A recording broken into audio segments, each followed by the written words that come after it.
I never imagined I'd tell this story. Not out loud. Not to anyone. Some moments live better in silence. But this one refuses to stay quiet. His name was Ethan. The kind of man who didn't take up space unless invited to. Always steady. Always grounded. I don't think I ever saw him rush a single thing. That day, he stepped forward just a little, close enough for me to feel the warmth radiating off his skin, but he didn't press in.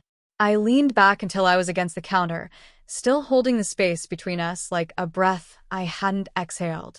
He stayed there quietly, calmly, and I didn't move. Before we get into it, if you're here, if you've been listening quietly along with the others, go ahead and hit like and subscribe. It helps more than you know. Now, let's begin. The porch boards were still warm from the sun, soaking in the last of the day's heat. Amber light stretched across the wood in fading streaks, casting long shadows that made everything feel a little slower, a little softer. I hadn't turned on the porch light yet. Didn't need to. The air was still thick with summer warmth, clinging to the skin like memory. The box on the steps looked harmless.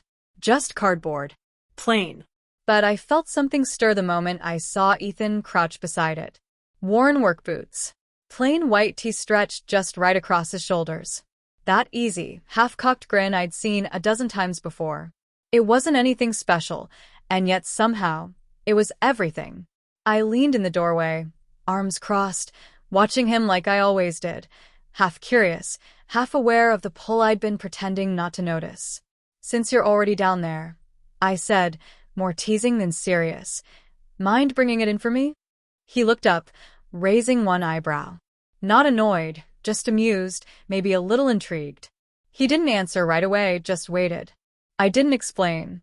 Just stepped back slowly, pushing the door open a little wider. A quiet invitation. He picked up the box and followed me inside.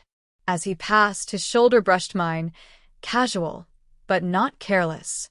The house didn't feel so still after that. There was something different in the air. Charged. Expectant. He held the parcel like he wasn't sure where it belonged. I nodded toward the living room.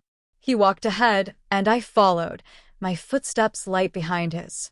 Sunlight filtered through the curtains, casting a soft golden glow over everything. He placed the box near the end table gently, like it mattered. I hovered near the kitchen, resting a hand on the countertop. "Water?" I asked. "Sure." His voice was calm, deep, unhurried.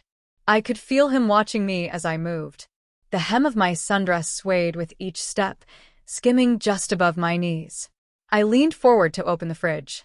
When I turned around, he was there at the counter, close again. I handed him the glass. Our fingers brushed, just for a second, but it was enough to send a spark straight through me. He drank slowly, then set it down with a soft clink on the marble. "Nice place," he said quietly. "Thanks."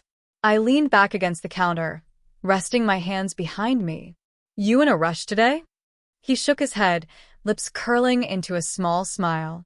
"Not unless I need to be." I reached for another glass, my arm brushing his again. He didn't flinch. His hand stayed right there, fingertips resting lightly on the surface next to mine. We weren't touching, not really, but we were close. Very close. "You always hang around this long?" I asked. "Only when I'm welcome." I didn't move my hand. Didn't pull back. Instead, I leaned in just slightly. "You haven't overstayed yet." He shifted. "Barely." His pinky grazed mine, deliberate and gentle, like he was testing the current between us. I looked up. He hadn't looked away. Then, softly, almost like it was the most natural thing in the world, he lifted my hand into his. His thumb moved slowly, brushing across the back of my skin. His touch was steady, unfaltering. And then, almost absent-mindedly, he raised our joined hands closer to his face. He paused there, as if studying it. Then slowly he let go. His other hand drifted, settling near my waist, not gripping, not pulling, just resting there. Present. I didn't flinch. Instead, I reached forward and touched his chest, a soft acknowledgement of everything we weren't saying. My hand dropped again, but he didn't move. He stepped forward. I leaned back, my lower back pressing into the counter edge again. Still, he didn't close the gap entirely. He stayed there, near enough to feel, but not forcing anything. "Would you mind?" I said quietly, "closing the curtains?" He nodded, moving immediately.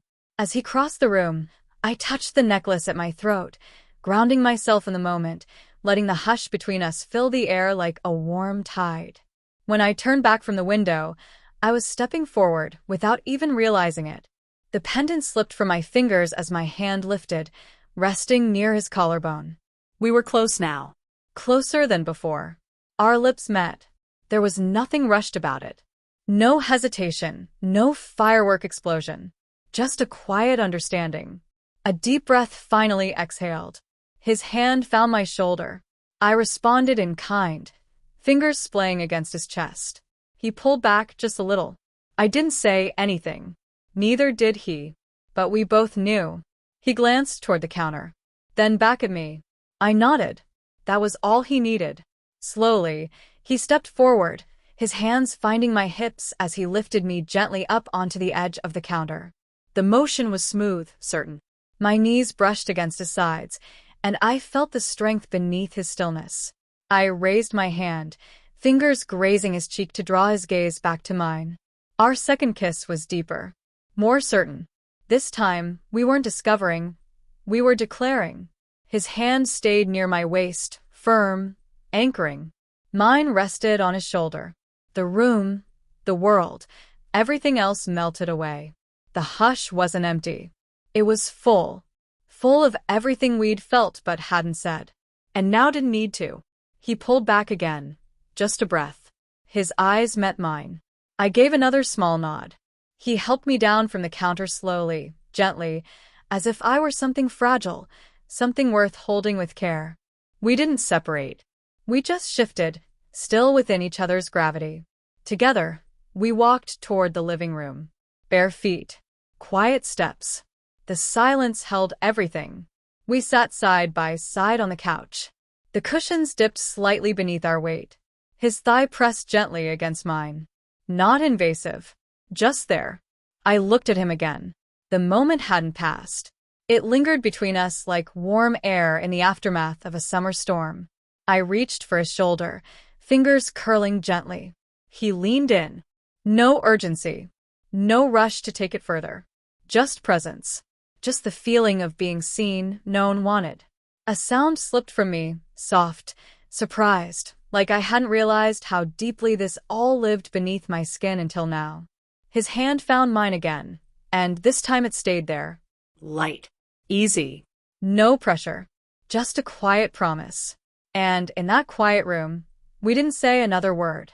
We didn't need to. Everything was already spoken. In glances. In touch. In the warmth we shared without asking for more. It was exactly what he wanted to see. And I didn't hold back.